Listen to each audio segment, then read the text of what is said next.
Yeah, just going off of that idea about curiosity, that seems to be a reoccurring just thread in today's discussion. I'm really wondering, I feel like with some mediums of art, there's a finality to it, like you capture something and frame it and as a painting, or, you know, even a book, there's like a tangible,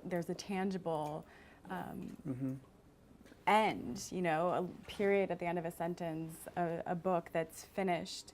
So I'm wondering, you know, can you speak to the continued curiosity with the book? And I mean, it is not finished. There are still stories to be told. So in picking up, you know, where you left off, so to speak, like, do you have something in your mind or imagination on what that would be, what form that would take, what structure that would take? Because there is something about, I mean, for us who write, a poem is almost like never finished, right? I mean, you return back to it, and words have such this fuzzy nature about them that you can swap one word out and keep doing it, and it's like, it takes on a completely different meaning. So can you speak to like just the unfinished nature of the project? Yeah, absolutely. I mean, that's safe to say, not just for writers, but just human beings in general. We're always in a perpetual sort of work in progress, you know.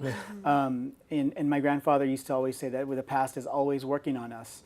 And I believe that too. You know, I don't think that we live necessarily linear lives. I think that we're always revisiting stuff from our past, and it's influencing and shaping the way we think and make decisions in the future. And it just kind of continues in this sort of cycle.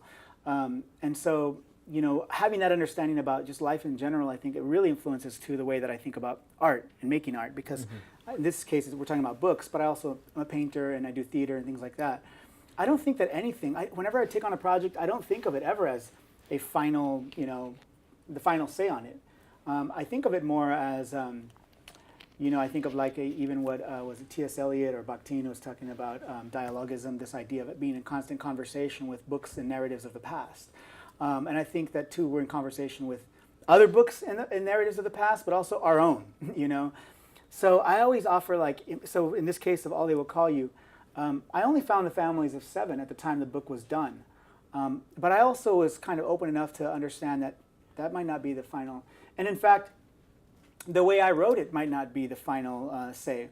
You know, maybe one day, one of the grandchildren of one of the passengers decides to write their story and says, I need to correct this guy, Tim Hernandez, who thought he got it right.